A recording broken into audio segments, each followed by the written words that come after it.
Good morning, everyone, and I hope you had a good weekend. Again, I want to thank Dr. Mark Kerouac, the CEO and President of Bay State Health System, for always being here. He'll be here. He'll be reported also for Dr. Robert Roos, the Chief Medical Officer for Mercy Hospital, Trinity Healthcare, and I appreciate them both very, very much so.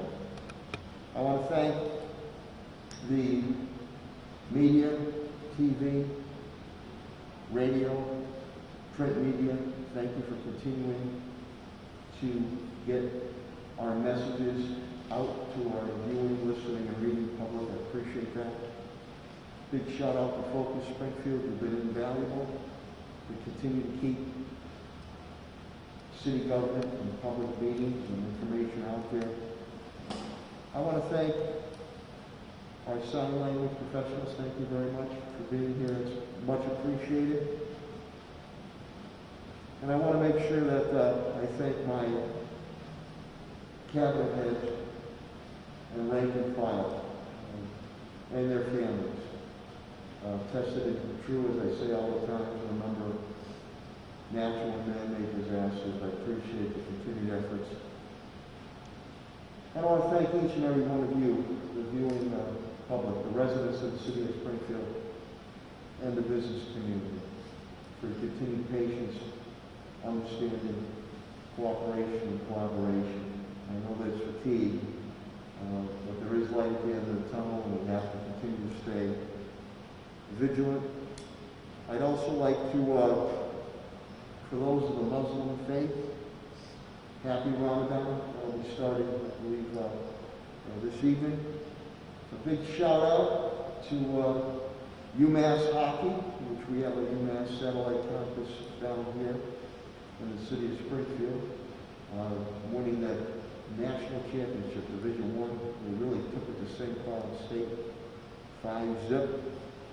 Hell of a Cinderella story, because they were underdogs going in, and we're down 4 valuable skaters for the semifinal game. But as good coach Bill Belichick says, next man up and do your job, and they did. So congratulations, UMass.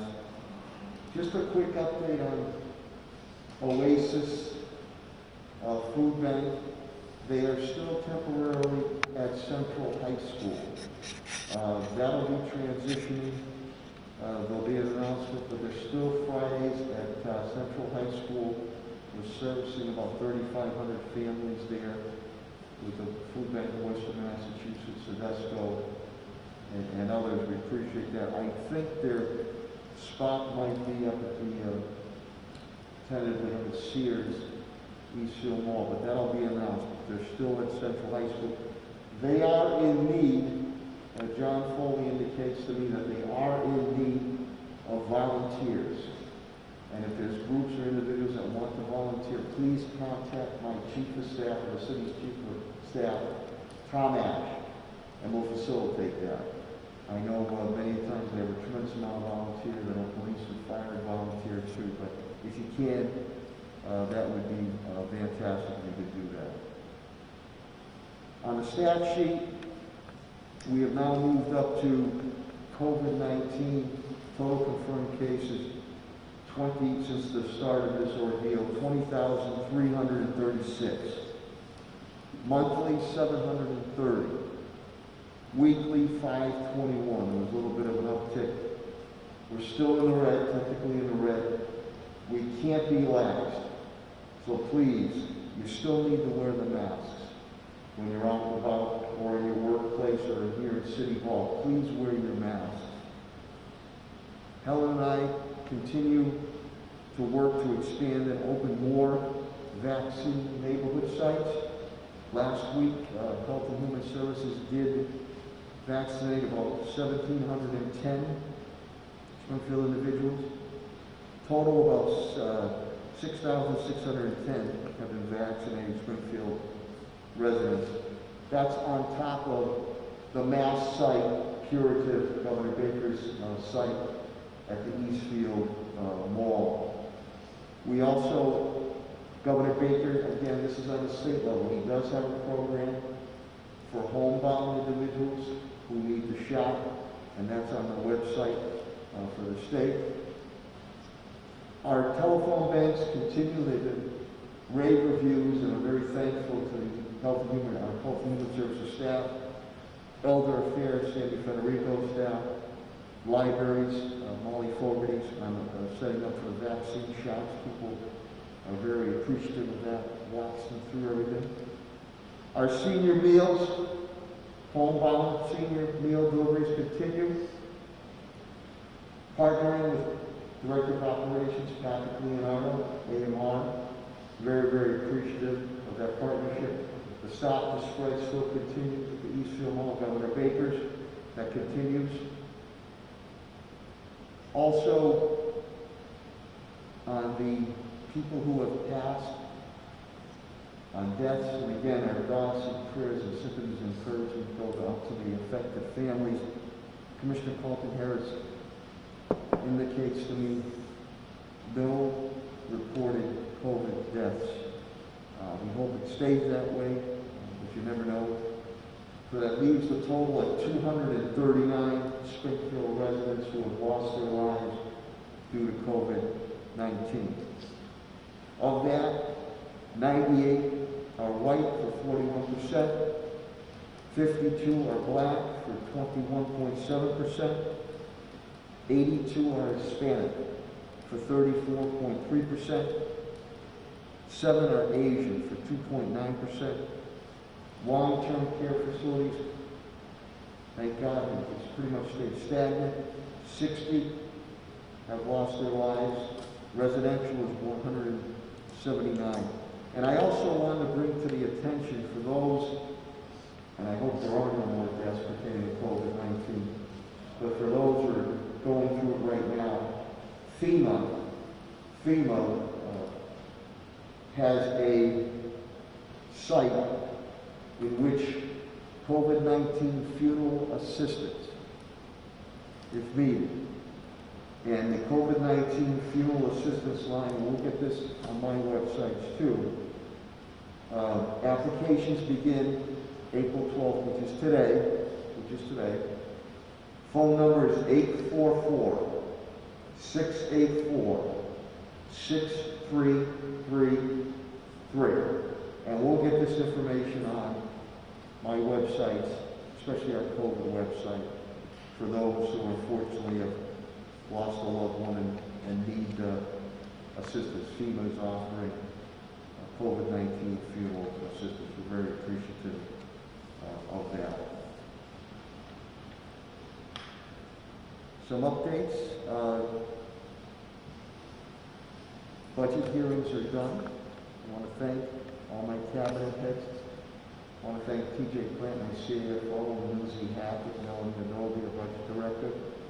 We were able to get it all done in 1 week, and now we will put it together, and we will then subsequently have an announcement of what the budget will entail, and then we will get it over to the City Council early again, so they can do their due diligence and review it, and hopefully we can get that passed at an early date, working with the City Council. Again, very appreciative of Chairman Neal, Congressman Neal Ritchie. We did that press conference on the American Relief Act, the stimulus relief package. We are awaiting a word from his office on when my financial team with the Treasury Department to really drill down and cross the T's and dot the I's on how we're going to spend the money on the 6 categories I put forth for the residents and business community of the city of Springfield. We had, I'll save this for police. On another good note, I spent some great quality time with my alma mater high school Commerce football team and Putnam Vocational Technical football team Saturday, and a beautiful Saturday afternoon at Central High School for the Mayor's Cup Trophy, and spent practically the whole game there. And I want to thank Coach Harrison, Congress. He's done a hell of a job with them. Coach Torres at Putnam was there with Athletic Director Dwayne Early and Principals Georgie Johnson and Paul Neal. And my alma mater took it to Putnam 26-6. It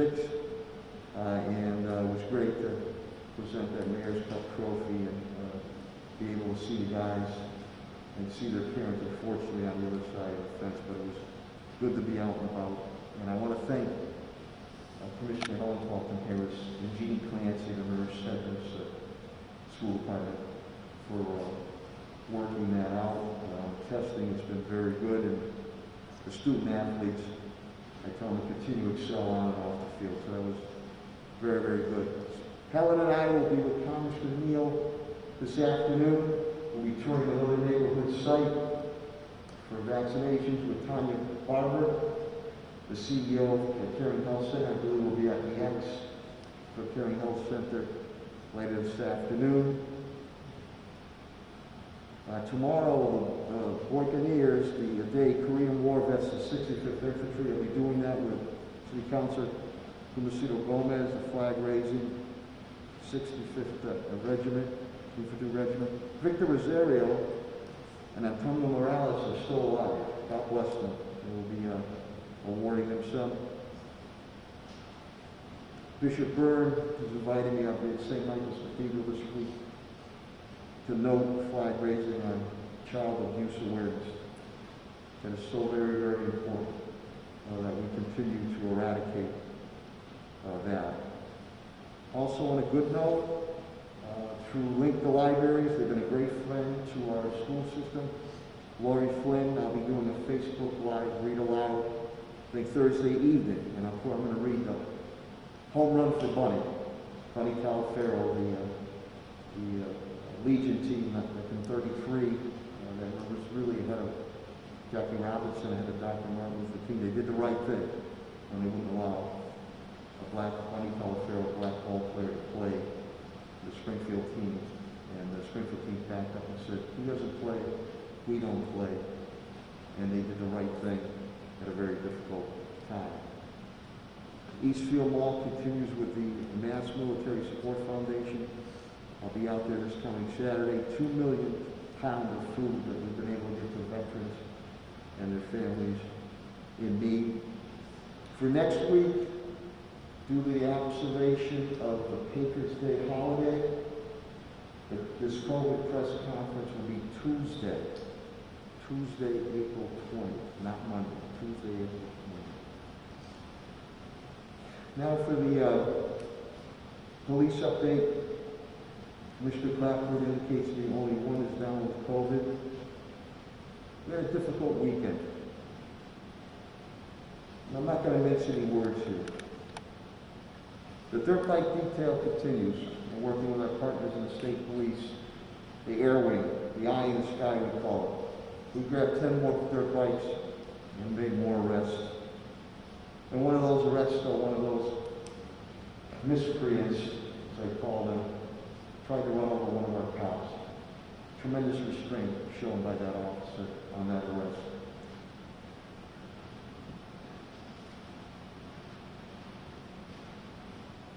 Very difficult when you have to speak to a family that's been affected by gun violence. And this weekend I had to.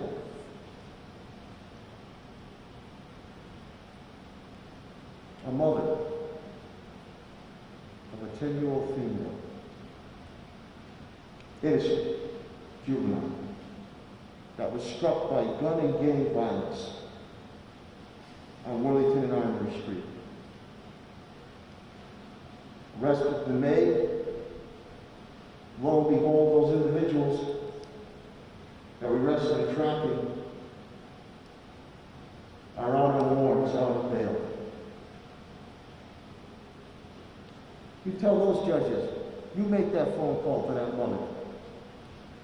And when she said to me, Alcalde, she's in pain. I was in pain. And I'm getting sick and tired of what the judges are always saying. Bails to make these individuals come back to court.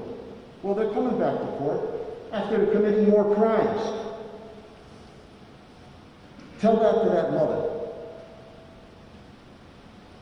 Tell that to the mother that she got out of the hospital.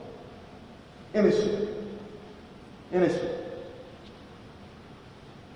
2 officers, Longview Street Sunday. Another person out in a warrant, gun charges. What's he trying to do? Run over my cops. Those cops got hurt. Those cops had to go to the hospital. Tell those judges, make the phone calls to those cops and those families, as I did last night. You saw what happened in Hartford. A 3-year-old. God rest her soul. In Boston, Dorchester, a grandmother. And you go on and on and on. But that Friday, gang and gun violence. All the individuals involved, repeat violent offenders, known by the police, let out by our court system. Innocent. Commissioner Clapwood and I have been saying this for the last 2 or 3 weeks. This is what's going to happen if these individuals are not locked up. And it's exactly what happened. It's exactly what happened. I also spoke with Brother Johnny Vernon early Saturday morning as we continue our outreach on the street operations to try to quell this gun and gang violence. But we're making the arrests. But our court and judges are letting these individuals who are perpetrating violent crimes with guns, please, in the court system, what if that was your child? Can't have it. All for rehabilitation of crimes of people that are not hideous or violent type crimes. These individuals don't get it. So to the court system and the judges, you talk to that mother of a 10-year-old and have her say to you out loud that she's in pain.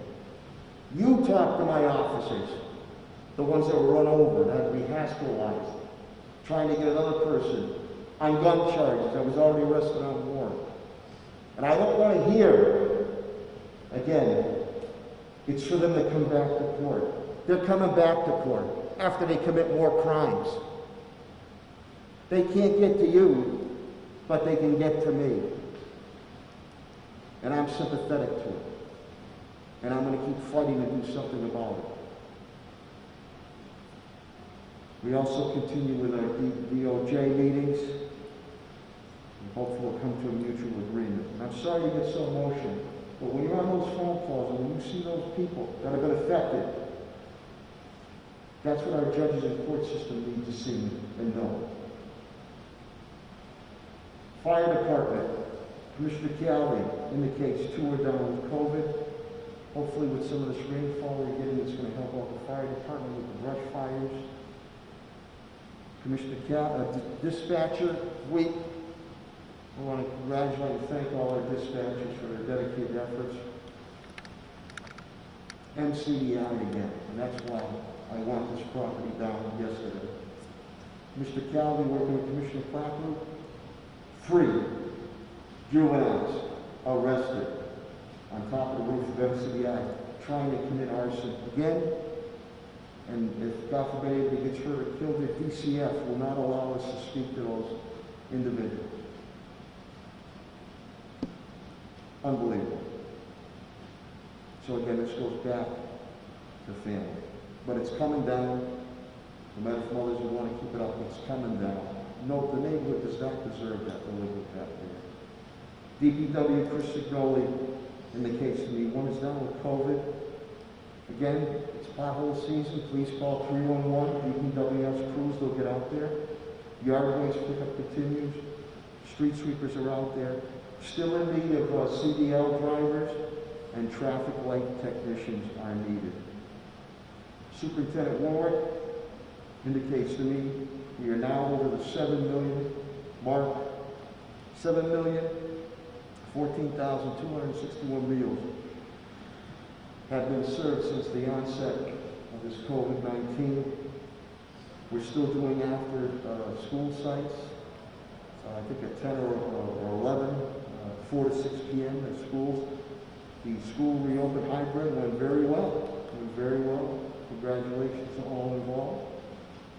Great news in our school committee meeting on Thursday night. Highest rates of improvement in the state. In the state.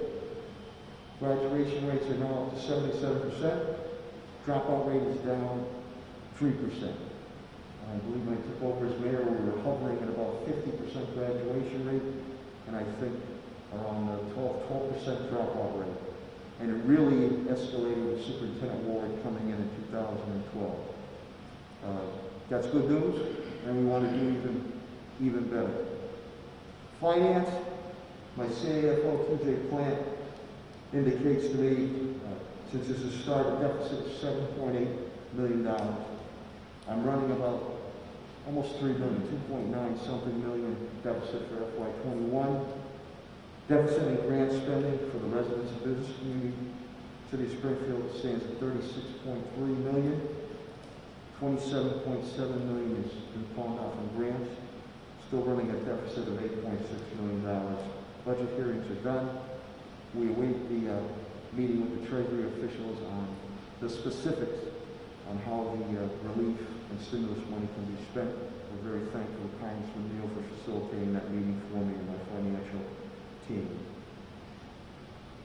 Facilities and parks, Pat Solo reports to me, and he's attending other duties today. Nobody's down with COVID, which is fantastic. Again, Helen has been a stalwart on neighborhood sites, working with Pat Sullivan. We are now looking at the Greenleaf for Claudio Concepcion Center and East Forest Park Library for next sites to come online as long as we keep getting those vaccines. Pat continues to put together summer programs. You might see some lifts out here today. A City Hall window work or review is starting today. Echo Dev, Chief Development Officer Tim Sheen indicates to me that nobody is down with COVID. It's fantastic. He's been outstanding with the federal stimulus relief package review and getting that out. RFP for technical small businesses is out, so please apply for that. CDBG grant money will be moving out. We're getting ready to put that out. We're going to be able to help nonprofits this year, which I'm very happy about. We're also going to try to do something unique. Chris Signoli City needs CDL drivers. Everybody needs CDL drivers. The CDBG money, Director Sheen is going to initiate with Mass Hire and Dave Cruz, some type of CDL training program, which will be good. Wayfinders needed another influx of money to continue to help our residents pay their mortgage, rents, and utilities. So we gave them another $300,000 to help our Springfield residents pay their mortgage, rents, and utilities. On the HR, labor, and law docket, again, the DOJ meetings continue. The reviews of the marijuana, recreational marijuana, cannabis, will be starting shortly on those RFQs. With that, I will turn it over to Dr. Mark Kerouac, the CEO and President of Bay State Health System. Deeply, deeply appreciative of all his continued efforts. And today, he will also report for Dr. Robert Lewis out of Mercy Hospital. Dr. Kerouac, thank you very much. Good morning, everybody, and thank you as always, Mr. Mayor, for holding these events and to the media for covering them. Our current surge is still going strong, unfortunately, with slowly increasing cases, both in our country and in our state. The UK variant is now the dominant virus that's being isolated in Massachusetts. Across the world, we're coming up on 3 million deaths. Surges are going on in some parts of Europe, South America, and India. And it's relevant to us because the more churn and replication of the virus that happens, no matter where else in the world, the more likely it is that we're going to see brand new variants. Just look at the names that each of them carries: South Africa, Brazil, United Kingdom. In the United States, new case rates are sort of inching up. They were in the 50,000 range for every day for a few weeks. Then running averages got up into the 60s. The last couple of days, they've been in the 70s. We are seeing surges that have been well publicized in Michigan, but also rising cases in the northern Midwest even New Hampshire and Maine, closer to home here, as well as Colorado and Florida. The surges that we have been watching a few weeks ago in New Jersey, Connecticut, and New York seem to be declining as well, which I guess is a good sign. There also is a continued clear decline in the number of deaths per day, down from about 1,000 a day to now less than 700. And this, of course, indicates greater immunity in the elderly, and more likely that cases are being spread among younger individuals. Hospitalizations are still at about 50,000 across the country. In Massachusetts, new cases have been coming down slightly these last few days, from about 2,000 a day on average to 1,700, but deaths have come down a lot. They were in the high 20s to around 30 a few weeks ago, and now are down to an average of about 8 a day. Hospitalizations have been flat at about 700, test positivity rates at 2.2%. The areas in the state that are surging are most importantly the Cape and Islands, the South Shore, the Merrimack Valley, and sadly, Hampden County. Hampden County is number 3 in new cases and is rising slightly. The peak age group across the state for new cases is in the 20 to 40 range, which of course indicates the under-vaccination of that particular group. As far as hospitalizations, that age group of the 50 to 60 range is still what we're seeing. We've gone from 14 towns about 4 to 6 weeks ago that are in the red to then 55 and now 77. Springfield is one of about a dozen towns in Hampden County that are in the red zone. Day-state health numbers have crept up into the 70s and 80s these last few weeks after a low of 48 1 month ago. This morning we're at 76 inpatients across the system, 67 at our Springfield campus, 9 in our community hospitals, and 14 in critical care. That is flat to slightly down compared to last week, but it probably reflects the fact that the length of stay for some of these younger patients is lower, and so they're out of the hospital quicker. The test positivity rate I was disturbed to see has actually popped up to about 6.45%. We had been in around the 3.5% range, and this is a leading indicator. Remember, we've been around the block a few times with this pandemic, so you know that you first see an uptick in test positivity, then in hospitalized cases, then in critical care cases, and then in deaths. So it certainly doesn't look like things are going to be tailing off anytime soon based on that test positivity rate. I did want to, and I've not shown you this for a while, but I did want to give you a sense of perspective about where we're at with respect to the pandemic. So this is the curve at Bay State Health. Across the bottom, you see time, and the blue bars are the number of patients that are in the hospital. The 2 top peaks are at about 180. The orange bars are the number of people in the ICU, and the red line is the number of new cases each day. So you'll see the first epidemic, the first peak was in that April to May 2020. It went up very quickly, came down somewhat slowly. Then there was this big fat curve here, November, December, and January, roughly 12 weeks with over 100 patients. And here's where we're at right now. This is this little peak of sort of mini surge that we're dealing with now. So while we're calling it a surge, it's nowhere near as big or as bad as it was before, but it's not over yet. It's not clearly yet going down. The average age, as I had mentioned, of new cases is coming down, and as was reported in both local and national news, our chair of pediatrics, Dr. Charlotte Boney, has been saying we're seeing more cases in children these days, including the systemic immune syndrome that's been described with COVID. This has largely been linked to children and adolescents and after-school activities or household spread. Dr. Roos shared numbers from Mercy. These have fluctuated between 9 and 16 this last week. Today they have 9 with 5 in the critical care. They too have seen an increase in their test positivity rate to 5.79%. Neither Mercy nor Bay State has any concerns about capacity. So let's shift gears to vaccines. We are 1 week away from the vaccine being available to all adults over 16, so we're not going to have to consult any lists anymore in terms of who is eligible, because it's going to be every adult just next week. Vaccines are picking up pace across the country and across the state, which is good news. Unfortunately, we did have a setback last week with the Johnson & Johnson vaccine.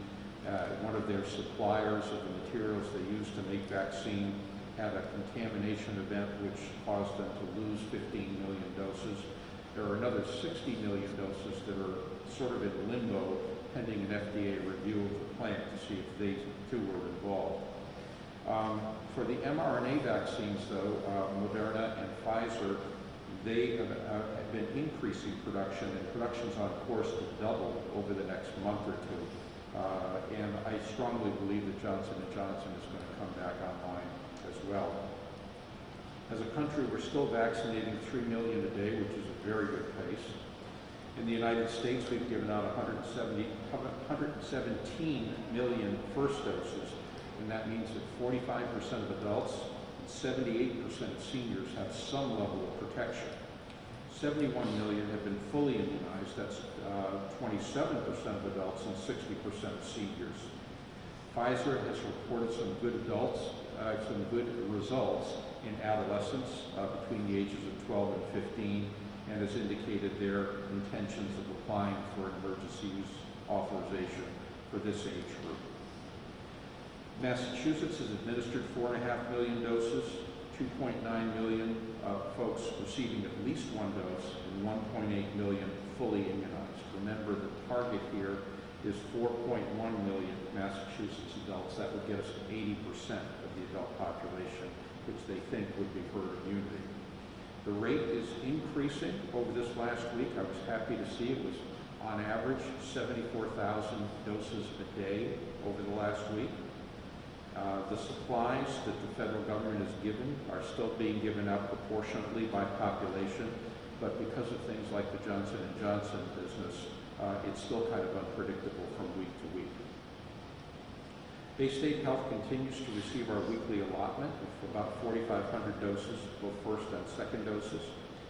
That's Pfizer and Moderna. Last week, we got a sudden surprise.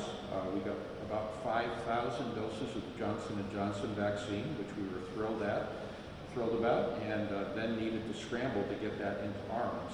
So we had a number of pop-up clinics contacted.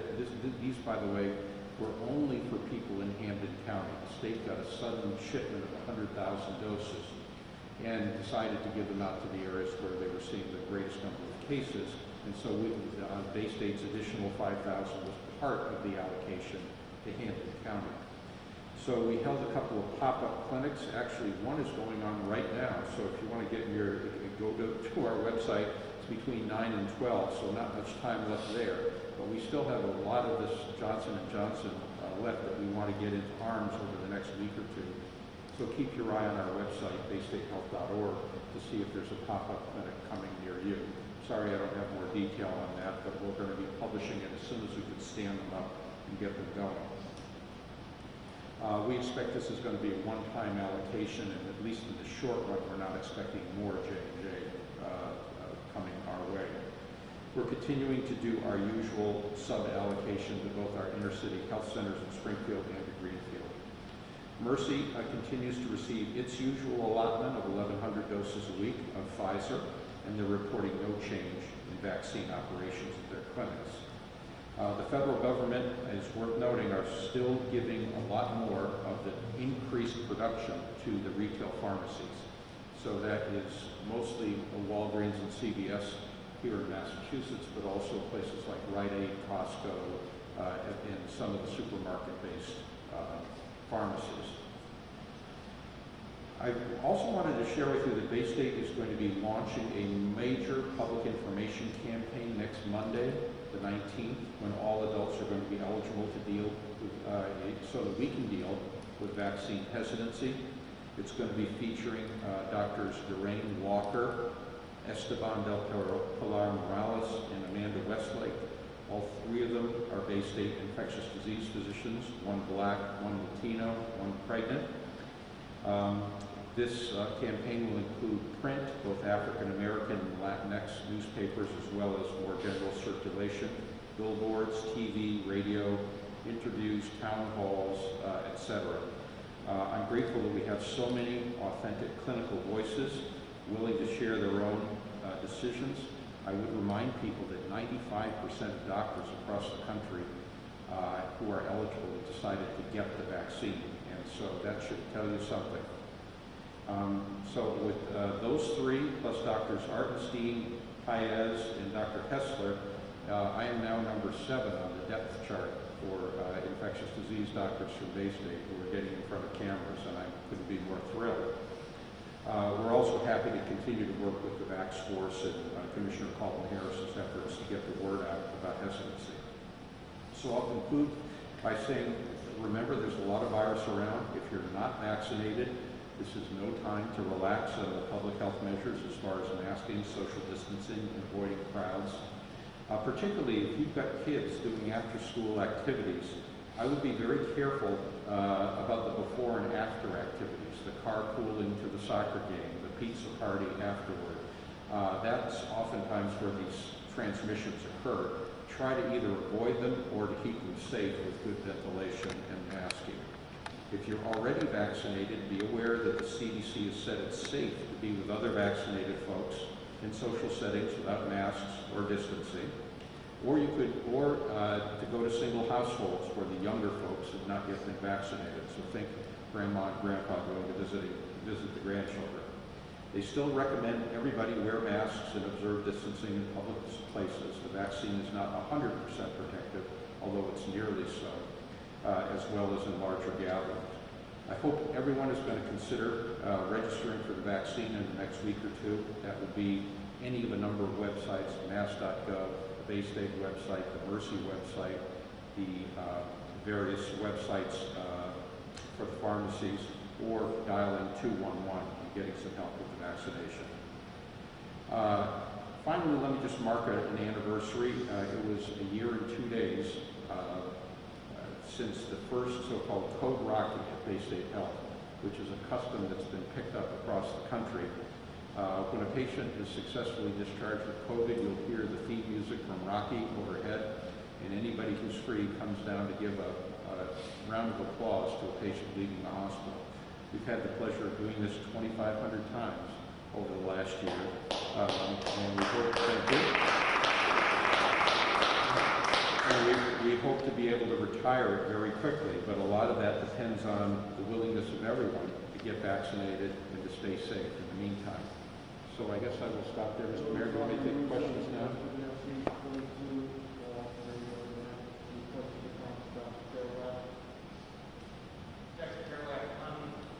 I was just curious, noticing there's some confusion about what defines as like fully vaccinated, that it varies from vaccine to vaccine, that some of them might be longer. The CDC, I guess, was 2 weeks, but like some of them might be longer, or might be a little bit less, and Moderna or Pfizer. I was wondering if you had any, knowledge or thoughts about what the actual definition of, fully vaccinated is, depending on which dose you get.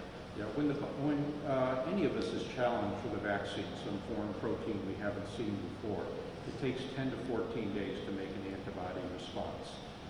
Those antibody responses are never 100% effective, but they may be largely effective.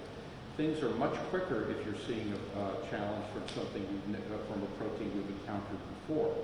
And so basically, if you were, let's say, recovered from COVID, and then 3 or 4 months later you're going to go get your vaccine, within 2 days you'll see a pop in terms of the antibody. So I think the 10 to 14 day time window is a reasonable time to look at, responsiveness for any vaccine challenge. And I was wondering if, because I know that Chile has been in the news a lot because they've been a leader in vaccines, but they've also had some increase in cases as well. Is there any, and I know they are primarily using one of the Chinese vaccines or whatever, are you familiar at all with what the effectiveness or efficacy is of that vaccine and why that may or may not be a factor in why they're not doing as well as you think they are, whereas other countries that have heavily vaccinated have been? Yeah, I think that it's hard to comment on the effectiveness of the Chinese vaccine in the absence of independent testing of its effectiveness, so I wouldn't go there necessarily. So I think we're going to need more experience and more data before drawing any conclusions there.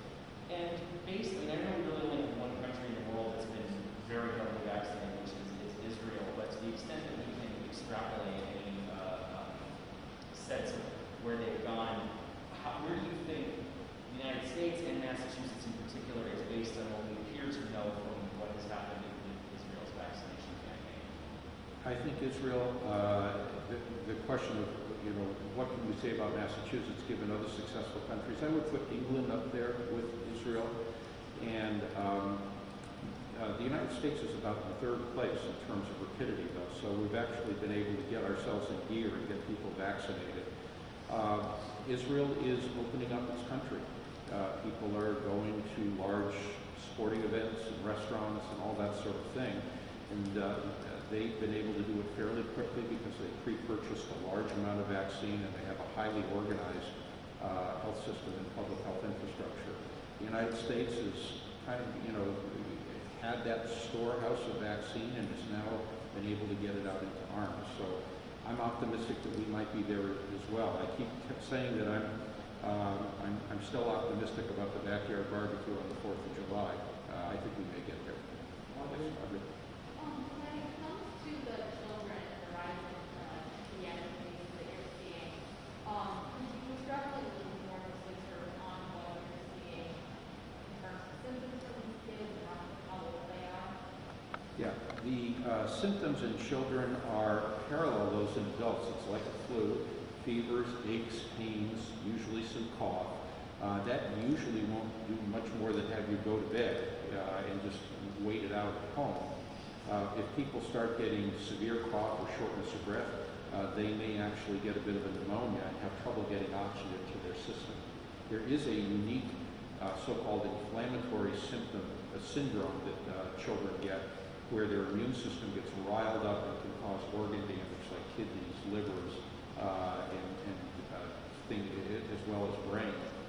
And that's a very serious issue as well. That's relatively unusual, but seen pretty much in kids.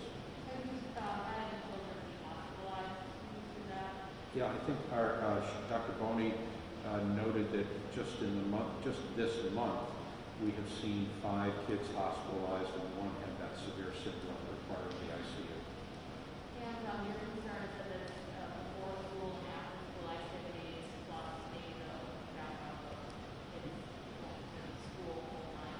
Yeah, the epidemiology interviews and studies of contact tracing they've done suggest that it could be after school, either clubs or sports activities.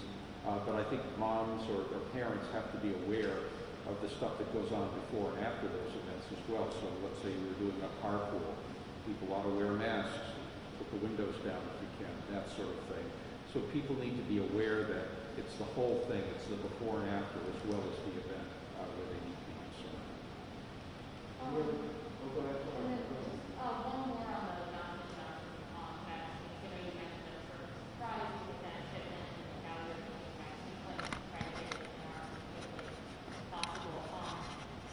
I guess is there any difference in the framework that you set up when you're doing a Johnson & Johnson clinic versus your clinic? In terms of differences, it's much easier because it's a one and done. You don't have to sort of track the person down and make the follow-up appointment, etc. In terms of the side effect profiles and precautions we use, it's identical for that shot. But the easy thing, if you will, about Johnson & Johnson is that, it's one and done. And I guess it would be storage, like, I know you were rushing. Oh, that too. Yes, you're right. But I guess I was wondering, why not go on earlier in the day? They should be stored longer. The Johnson & Johnson is more stable and can be stored in a regular freezer. But what we tend to do is to thaw things out in anticipation of who's coming. And then we have a sort of call or waiting list for usually a few doses that might be at the end of the day. We usually know that by the middle of the afternoon. Any other questions or comments? Dr. Carroll, thank you so much. Yeah.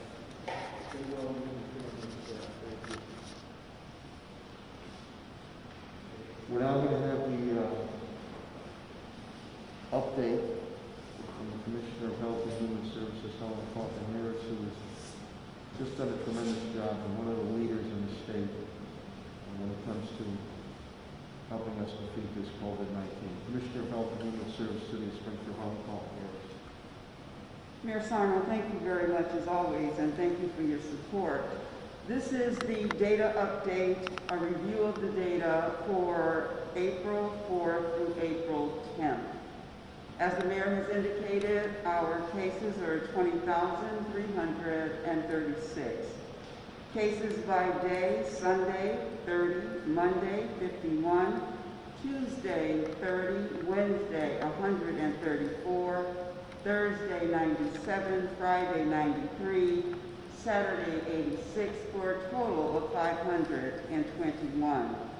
The cases by age: 0 to 10, 80, 11 to 20, 115, 21 to 30, 115, 31 to 40, 86, 41 to 50, 44, 51 to 60, 41, 61 to 70, 22, 71 to 80, 16, 81 to 92, 91 to 100, 0.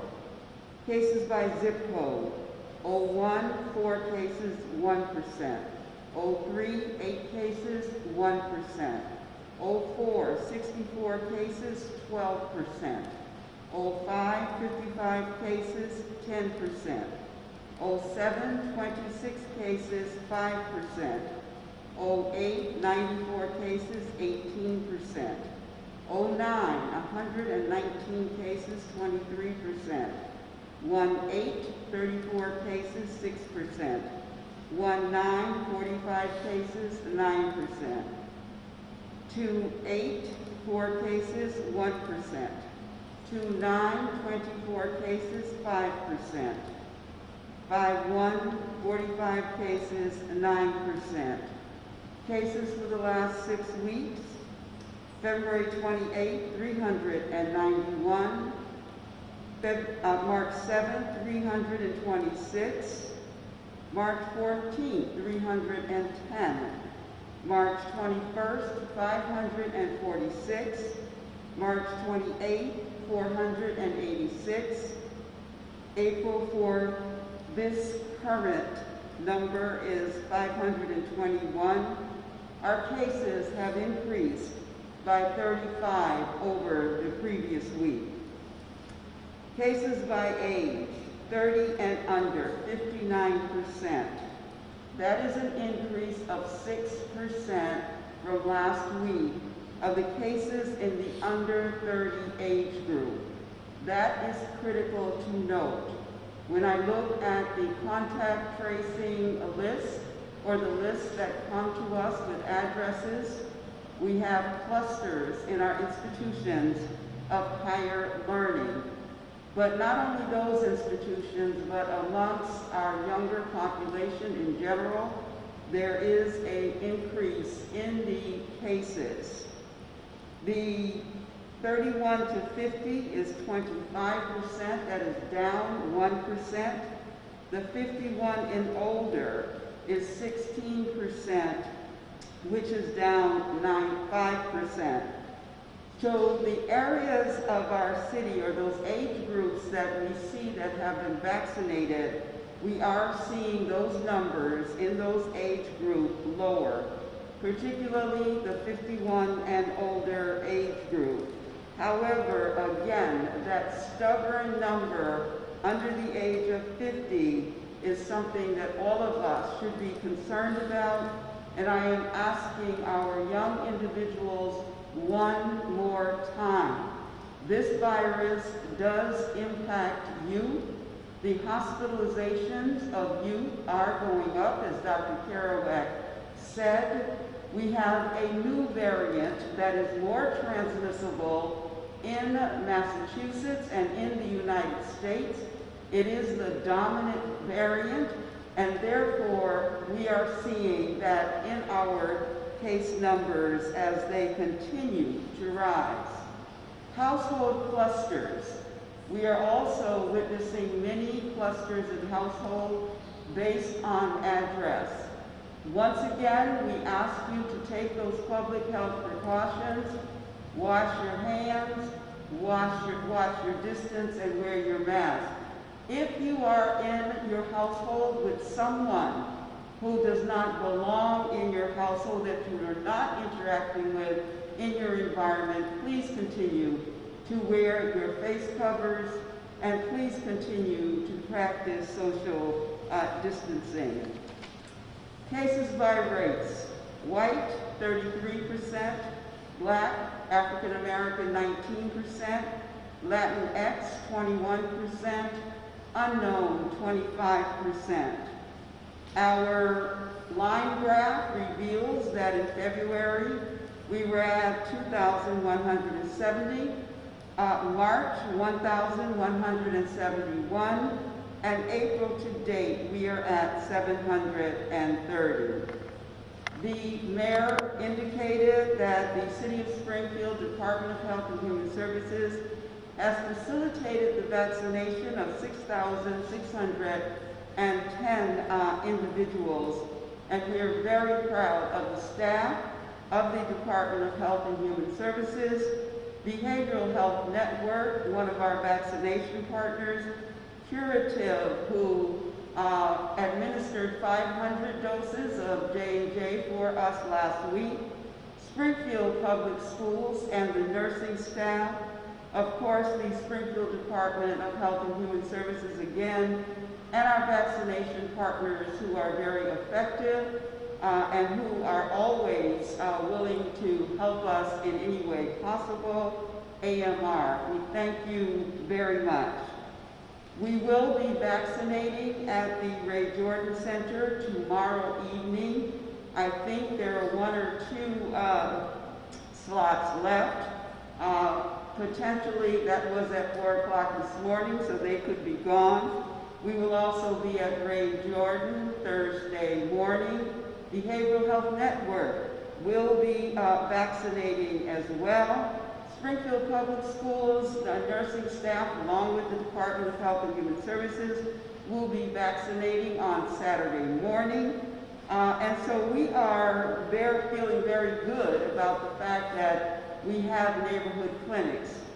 Patrick Sullivan and I, as the mayor indicated, are looking to expand our sites based on all individuals being eligible April 19. We are looking at Green Leaf, the East Forest Park Library, the J.C. Williams Center we've already toured, so we are comfortable with that site. The Greek Cultural Center we have already toured. We are comfortable with that site.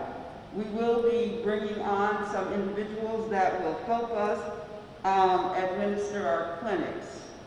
I want to commend the Springfield Public School staff, as well as A.D. Early, Lydia Martinez, Assistant Superintendent, and Jeannie Clancy. They had no positives from their student athletes when they were tested. And if you look at the data across the nation, what you see is sports and after-school sports. Those numbers are going up. Ours did not. These young people were committed to wanting to play, and they made the sacrifice, whatever that was, to assure that they kept themselves safe so that when they were tested, they could get back on that field. I am so proud of our student athletes and what they did. So I just want to thank them and thank their coaches who did an excellent job. Thank you. VaxForce continues to work. Our operations, research, education, DE&I and faith committees are working. We will have a major vaccination event on April the 24th that will bring together all of the interfaith community, and we will gather and we will vaccinate individuals, and we specifically chose that it be after April 19th so everyone in the faith community and houses of worship could be vaccinated. AMR has tested 178,524 individuals have been tested. 78,698 of those are Springfield residents, with a positivity of 16,512. Again, I am grateful to Patrick, Leonardo, and the entire staff of the AMR. It is important the city and the state is under phase 4, step 1. That does mean that we are opening up more. That does mean that the virus has an opportunity to spread in the community more because we're gathering more. We say all the time, please take the mitigation and prevention efforts that we have asked. We understand that individuals feel safe, and we're glad that people feel safe when they're vaccinated. However, when you are in public, when you are in the workplace, please remember the mask mandate is still in place. That has not changed. And I want to make sure that people understand that clearly, that when you're vaccinated, it's safe to be around another fully vaccinated individual in your environment without a face covering. But if you are in public, again, please make sure that you are following all of the guidance as we have recommended. We continue to hold these briefings to get to you all of the relevant data, all of the relevant information, because it is our hope and our desire that you put us out of business, and you can do that. We want you to get through this virus. We want to get through it together. So we continue to ask you to do the things, and I know we say this over and over again, and some of you have told me when you see me in public, you say, I know, wash my hands, watch my distance, and wear my mask. So the message is getting through, but I'm just hopeful that our young adults in our environment understand how it's important for them to participate in our prevention efforts, because this virus, this new variant, is having a devastating impact on our younger people, and it is being spread, and we want you, young folks, to be safe as well. Thank you, Mayor Sarno. Thank you, Commissioner Polk-Harrison. Amen. That's absolutely right. We want to be able to discontinue these Monday pressers as soon as possible. And that way you don't have to listen to me pontificate either on that. So amen, Helen.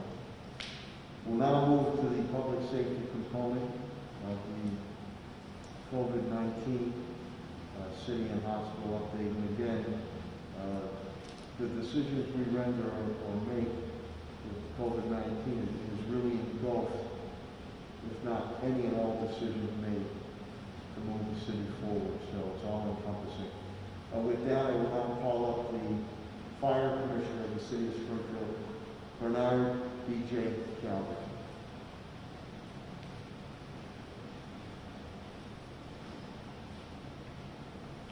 Thank you, Mayor. Good morning, everybody. At the Springfield Fire Department this week, we have 2 members down with COVID. They're doing fine. They're home in isolation.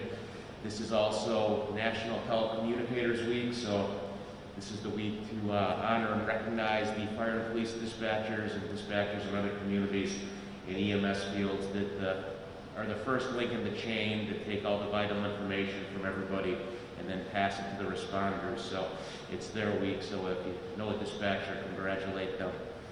The last thing I'm going to talk about this week is the Arson and Bomb Squad, in cooperation with the Springfield Police Department and the Mass State Police Fire Marshal's Office, were able to apprehend 3 juveniles off the roof of the MCDI building, one of them with burglar tools. We went to question these individuals. One of them was in DCF custody. DCF flatly refused to let us talk to this juvenile, and we're at a standstill with trying to get more information on what's going on up there at the MCDI facility.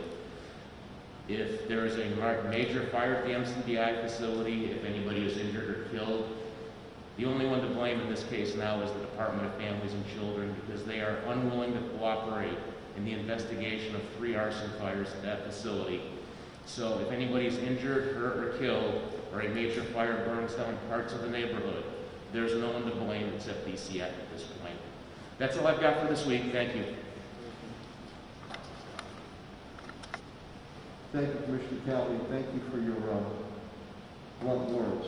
We're here to try to solve problems and hinder people from getting hurt or killed. We need cooperation with other agencies within reason to save lives and maybe help out those young individuals too to a better path. With that, I will bring up the Police Commissioner of the City of Springfield, Commissioner Cheryl Clapper, who has done a tremendous job too, juggling a lot of balls in the air, initiatives, changes, reforms, and keeping our streets clean and safe. And again, overall crime is down 21% in the city of Springfield. The only thing that is up is felony assaults, the gunplay, which you're going to hear me yelling to the heavens on that with our court system. And with that, the Police Commissioner of the City of Springfield, Cheryl Clapper.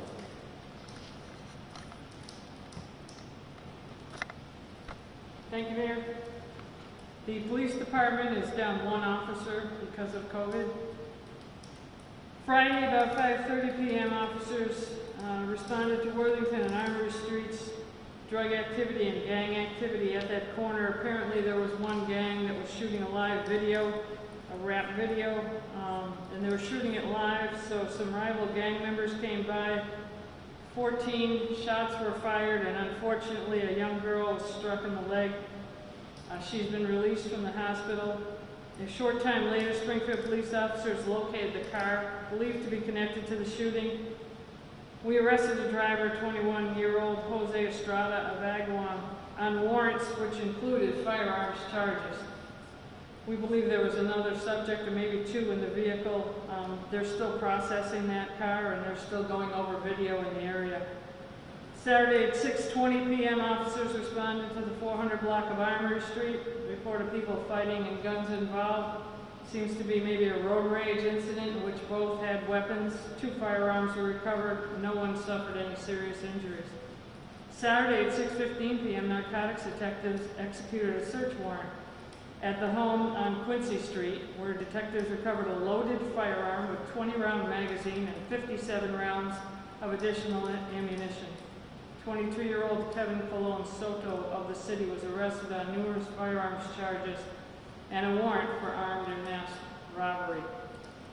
Yesterday at about 11:30, officers approached a parked car that we had pursued earlier in the day and aborted that pursuit. The driver is wanted for armed robbery warrants, and including fleeing from the police earlier. Officers exited their vehicle to approach this car. The driver sped off, striking both officers with the open door and dragging one officer a short distance. Both were transported to Bay State Medical Center. Both have been released and are nursing minor injuries, back and neck, stitches for one officer. And the driver's identity is known in that, and we knew he had the active warrants, so he will now be facing some more serious charges in regarding the assault on the officers. That vehicle was also recovered and is being processed, and the warrant squad is out as we speak trying to locate the driver of that vehicle. My best wishes and hope for speedy recovery to both those officers, young officers that were on the day shift. Again, it's a dangerous situation out there, and people just are not receiving jail time. There's no incarceration involved here, or it's very short. And it emboldens a lot of these people to go back out and do it again. And innocent people, young people, and officers are in harm's way. So we say it all the time there. We still preach what's going to happen, and it's still going to happen. It's happened now in Connecticut, and in Dorchester where a grandmother was struck just sitting on the porch and killed. So please, I don't know what it's going to take. We have had injuries, we have had deaths because of this, so we're doing our job every day, and we only ask that the courts do the same. Thank you, Mayor. Thank you, Mr. Clapper. We'll now get an update from the Department of Public Works, and we'll bring up Director Chris Signora. Thank you.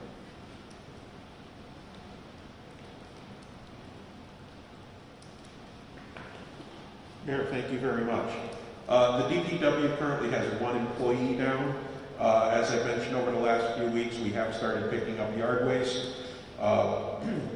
Excuse me, all construction activities have started in the city. Some major projects, water and sewer on Lower Locust Street, as well as the Mass DOT project made Berkshire Cottage and Harvey is underway as well. Any issues related to DPW, please call 311. We are still looking for CDL drivers, as the mayor mentioned. The advertisement will be posted again.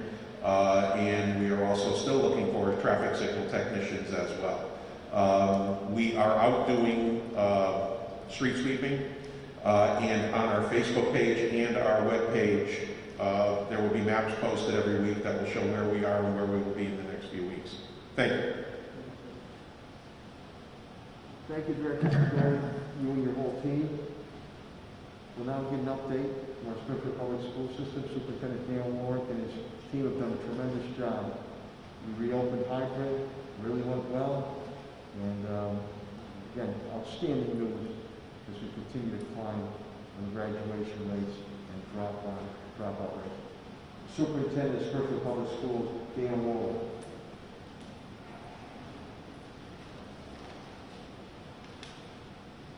Thank you, Mayor. Good morning, everyone. Since closing down last March, we've at our meal sites, and we're continuing to distribute from 11 sites from 4 to 6, so that the kids who aren't back in at hybrid can have access to those meals. We have distributed 7,014,261 meals. So in a community like Springfield that has food insecurity issues, we're really proud of that work. And congratulations to Sodexo, our partner, and Patrick Roach, who did so much in organizing all that. Just this weekend alone, we distributed 69,984 meals. We opened schools in a hybrid manner last week. It went extremely smooth, and that was a credit to our outstanding staff and our parents and kids. But kids were happy to be going back into school, and our staff did a tremendous job organizing the environment for safety. Our kids that are now back in are pre-K to 6, high needs SPED, our ELL Life kids, and our vocational kids for their vocational programs only. Starting on 4/26, our 7th and 8th graders are going to come back in hybrid. On 5/3, our pre-K to 5 kids are going to come back in full. So again, an orderly, systematic increase that we can handle it. And then on 5/10, our 7th and 8th graders are going to come in full. Bus service went without a hitch. Great job by First Student. They've been a great vendor of ours. We thought we were going to run into some difficulties with drivers, but they've done a great job rerouting things, so we did not run into any difficulties. High schools, we're still waiting for the state to give a date of return for the high schools. My sense is that's coming last because not mixing the cohort groups is a very difficult challenge at the high school level. And across the Commonwealth, you see the schools that have tried to bring the high schools back. It's not very popular with the kids because in essence it's remote from their classroom because you can't mix the cohort groups. They can't move around the schools like they'd like to. As our health commissioner said, our sports program and Helen Carlton Harris has just been tremendous helping us with that. But we did pre-testing and sessions. At our last testing session, we were able to get our fall 2 sports program back. Our we tested all the kids and we had 0 positive results. The kids really wanted to get back on the field. We're extremely cautious and they got back on the field, so we're thrilled with that. And our spring sports are going to start April 26th, right after the April vacation. But, real congratulations to our coaches and staff for a great job on that. But our health commissioners' precautions with the extra testing has really been what's kept us on the field. Our attendance since we closed down is 92.5% student attendance. Usually this time of year it's 92.9. So in spite of all the challenges we face with the pandemic, the staff again has done a fabulous job keeping those attendance rates up. And chronic truancy, which is up everywhere else in the state, Springfield's down 1%. So again, I think it speaks to the commitment of our staff and our families. Lastly, we had a piece of really good news last week from 2012 to 2020, where we started our first strategic plan. Our dropout rate has decreased from 10 to 3%, 70% decrease. That's the best improvement in the Commonwealth of Massachusetts. And our 4-year grad rate went from 56.6 to 77%. That's among the best improvements in the Commonwealth of Massachusetts. And we had highlights in some of our schools. And SciTech, which was labeled a level 4 school, great improvement. So their dropout rate went from 11.7% to 2%. Their graduation rate, the 4-year rate, went from 39.9 to 85.6%. Again, the biggest improvement in the Commonwealth of Massachusetts. So great job, very, very proud of our staff and their commitment. And the best news of all was the improvements in the subgroups. Our African American subgroup used to lag way behind the state. It now exceeds the state and exceeds our aggregate. Our ELL rates have doubled for graduation rate. Absolutely incredible. As well as our Hispanic students and our special ed students. So those subgroups which we watch so closely is where the biggest gains happened, and I'm very, very proud of our staff for executing our plan on that. Thank you. That's all I'm hearing. Superintendent Ward's pretty humble and genuine. He likes to tell you that, unlike other suburban and rural areas, we don't say no to anybody. Anybody that walks in our system, we take, including our drug and alcohol recovery high school, which I'm very proud of, which we take from surrounding areas to help these individuals and families out. So that's quite a testament. Superintendent Warwick, the staff, administration, teachers, and families. But we want to do even better. Education is the key to everything. Economic prosperity, social equity, public safety. Education. And we're going to keep hammering away on that. Speaking about keep hammering away, I always say Sprinklers in the business of doing business, and Chief Development Officer Tim Sheen and team haven't missed a beat in these challenging times. He'll give you an update on even more initiatives we're looking to do to not only stabilize, but once we defeat this COVID-19, help our businesses really launch out. Chief Development Officer for the City of Springfield, Tim Sheen.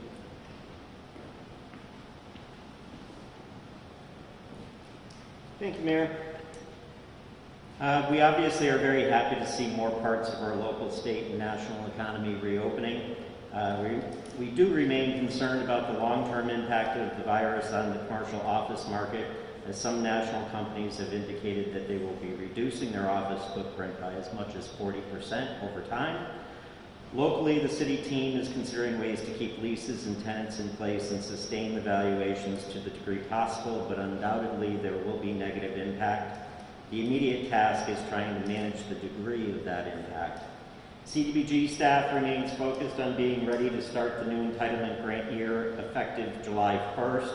As previously stated, public services provided by local nonprofits will be advanced this year, provided the service being provided is allowed under the existing public health orders at the time of the contract. We were informed by Wayfinders, as the mayor indicated, that the mortgage assistance funding the city had previously provided was running low, and thus we shifted $300,000 of CDBG funding to address that need. Wayfinders has indicated that they have sufficient resources for rent and utility assistance. Again, if anyone finds themselves experiencing housing insecurity, please contact Wayfinders as there is assistance available. Please do not wait until the last minute or an eviction order is issued. It should also be noted that through the American Rescue Plan, the Wayfinders will be getting a significant infusion into both rent, utility, and mortgage assistance. This $300,000 was advanced to provide the bridge between the federal funding coming forward. The RFP for direct technical assistance to small business is out, and responses are due April 21st. Staff is in the early stages of advancing a program to assist in the training costs associated with licensing requirements for extremely low income persons, with the initial focus being training for commercial driver's licenses. These costs can range between $3,000 and $5,000. Persons with CDLs are currently in high demand, as the Department of Public Works has indicated for a number of weeks now, and clearly in the business sector in general. And the income associated with these jobs is a good one once persons get the required training. So we will be rolling that effort out in the next few weeks, depending on how successful the CDL pilot is. We would then expand to other employment requiring training for professional licenses. We continue to remain focused on understanding all aspects of the American Rescue Plan and now the American Jobs/Infrastructure Plan. These are both significant, and there's a lot in both plans, and we want to make sure that the city capitalizes on every aspect that it can. Thank you. Thank you, Director Sheen. And again, that Wayfinders Fund also is very beneficial in helping out landlords and property owners with their tenants too, because they have bills they need to meet and they have to be paid too. So we're going to continue that. Director Patrick Sullivan is covering another activity for me. I gave you his update. You received the update financially from CFO TJ Plank. This is a cool early in the morning update. He's covering the court proceedings and Attorney Bill Mahoney, HR Labor Gate, an early update. So with that, we will open up any questions or comments you might have with my cabinet heads and myself. Paul? Okay, question for Helen? Sure, Mr. Paul.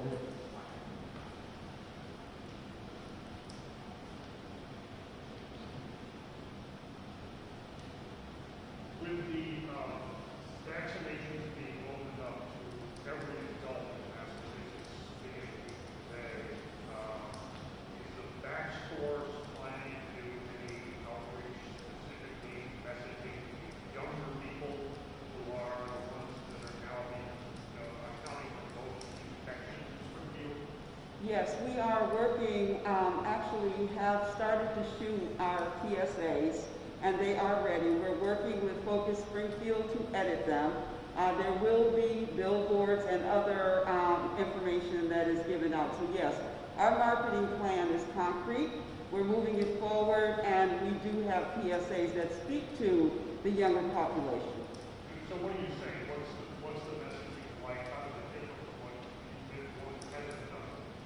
Well, we're using several platforms. We have a tagline that says, I want a shot at. And so what it means is, I want a shot at going to the Mass Mutual Center. I want a shot at. So we've asked young people, what do you want a shot at? I mean, what's important to you in order to memorialize and internalize this as a process? Vaccine you need to be associated with, or need to make sure that you are taking precautions as far as your health is concerned. So it really is a tagline, working with younger people. Then what we also did was have younger people do PSAs so that they can see their peers, and their peers are speaking directly to them. And so we do have younger individuals in our PSAs. The Education Committee for VaxForce has been working with institutions of higher learning to get materials out to them so that we're working together to get that messaging out. Also, we're working to make sure that our businesses are involved in our marketing plan. And so we want to make sure that we're covering all of the sectors who need to be a part of our messaging. Which institution of higher learning has the COVID-19 outbreak or who are the? There are several, and I'm at this point not going to give the names of the institutions, but it's more than one that is experiencing clusters within their students. And like how big are the clusters roughly? The clusters on a weekly basis range anywhere from 15 to 25. So it's a significant number. And what we are seeing is several institutions coming in at the same time. So, for example, one could come from one institution, others from another, but the results are coming in together, which makes us ask the question, are these students interacting outside of their regular student environment? Are there events that are going on that involve many institutions and not just one? Yes, with VaxForce to Axiom Blue, we're also going to be working with social influencers to reach that target younger population too with the tagline. Audrey? I have a question for Superintendent Wilson. Sure. Superintendent Lowe, Danny, please. Nice story you did by the graduation. Thank you.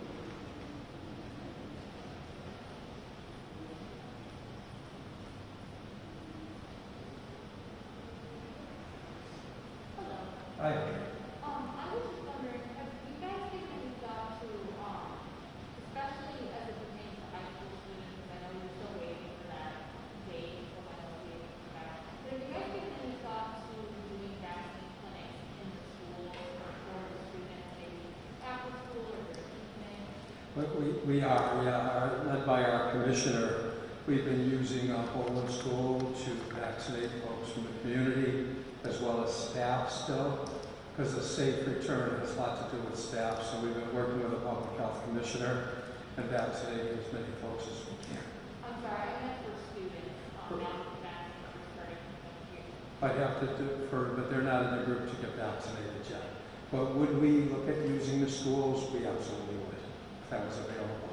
We've got a great working relationship with our health commissioner and my nursing supervisor, so we'd absolutely execute something, and that's something we should be doing down the road. Absolutely.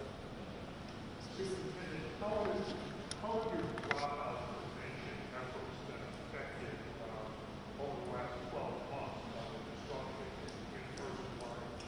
You know, I think in this pandemic, it's been a real challenge, but it's personal connections. Every one of our teachers reached out to every family, getting our kids back in, and that's been, I think, we have a lot of good strategies, including using data at every level and early intervention. But it's that reaching out to families, staying connected, that personal relationship building that makes a big difference, and being relentless. We don't give up on families, and we offer a lot of alternative programs or alternative strategies like online credit recovery. We open the schools nights, weekends. We have supports like that for kids, and we have 9 alternative programs. So there's always a pathway forward for children and families, and we're always following through and being relentless, making sure we guide them into those pathways. And so you were able to keep up all of that work remotely for the last 12 months? Yes, we were. Yeah, and we were very, very pleased to see the data, because we were quite frankly worried about that, that influence, but our staff just did an incredible job. What would you say is the most important factor in lowering that dropout rate? I think using data to identify where kids need help, but that dropout early warning system data that we started working was very effective in Chicago, put it in place 8 or 9 years ago, and started looking at the data. Quite frankly, first few years we did high school, but then we went down to elementary school and started early interventions in place so kids aren't falling behind, and really focusing on the attendance rate, because some of those early warning indicators you can see are in place, but you have to intervene differently with those families. And making sure we not only had the academic interventions, but the social emotional interventions. So programs like City Connects, where we work partner with health clinics and we have a plan for every student in the school, providing wraparound supports, that made a huge difference. And you've been able to keep all of that? We've been keeping all of it going during the COVID. I think our counselors, our City Connects folks worked very hard with our teachers to making sure, again, we were connected to our families. Well, just to let you know, I'm sorry. Family facilitators, parent facilitators, others that will go to the homes.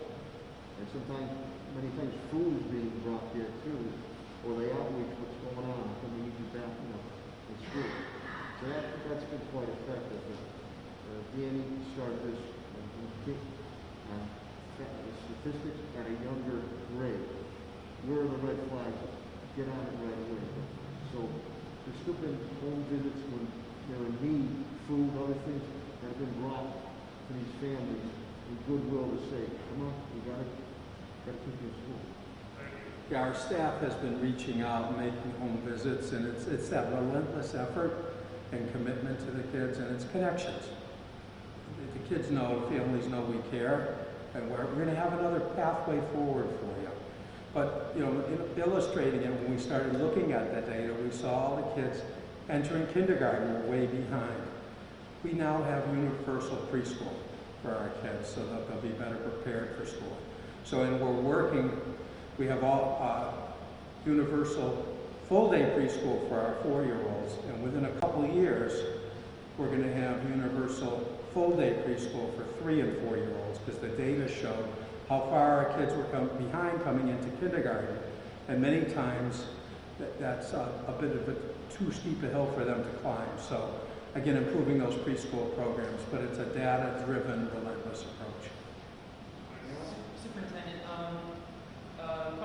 the last couple of weeks, there was a report that the Office of Child Advocate released on David Alderman in Fall River.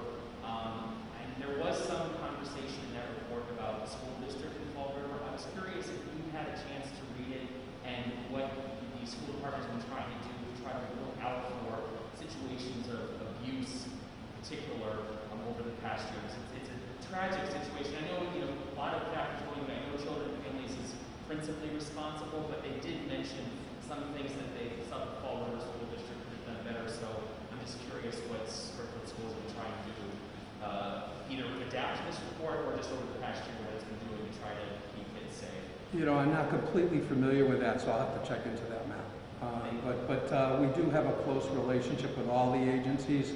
In our City Connects programs, we put really plans together for all of our kids, connecting all the agencies. So we work hard to effectively communicate with all the other agencies. I'll follow up later. Thanks. Now, just to let you know, on those early days, Commissioner Clapper's team, police were going to.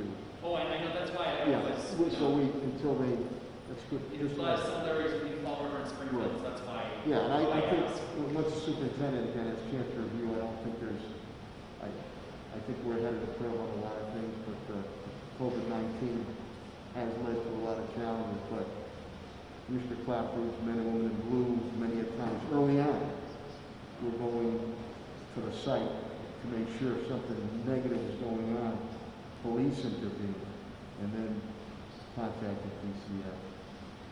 Any other questions or comments? Just curious, Mr. Mayor, have you reached out to the administration at all to solicit cooperation in the DCF situation with NCDI? Well, that just came, that was updated earlier this morning, and we'll do that. Again, we're not looking to harm anybody here. We're looking to protect the residents of the area, firefighters and police, and in essence, trying to save these kids too. They realize that what they're doing is absolutely wrong. they put themselves also in harm's way. So we will do that and reach out and see if they can help out Commissioner Calvin. Commissioner Calvin will give more of a report, and we'll reach out to the individuals that we have to. We respect and understand the confidentiality and rules and regulation laws, but you're talking about, even though they're committing the crime, they themselves could be put in harm's way, get hurt or killed. So thank you. Any other questions or comments? Okay, here again, I'm very thankful to the media, TV, radio, print, for continuing to be here and get this pertinent information out. And get to my cabinet heads and rank and file and their families. Thank you. To Dr. Kerouac, Dr. Woods, the partnership with the hospital has been very, very important in managing this COVID-19. And to the residents and to the business community of the city of Springfield, thank you. Thank you from the bottom of my heart. I know it's been aggravating. I know that there's fatigue, but we still have to stay vigilant. And listen to what Commissioner Helen Harris has to say. Listen to what Dr. Kerouac has to say. Listen to what Dr. Luce has to say. Stay vigilant. Stay vigilant. And eventually we will defeat this COVID-19. So each and every one of you, good health to you and your families. And go out and have a great day. God bless. Thank you.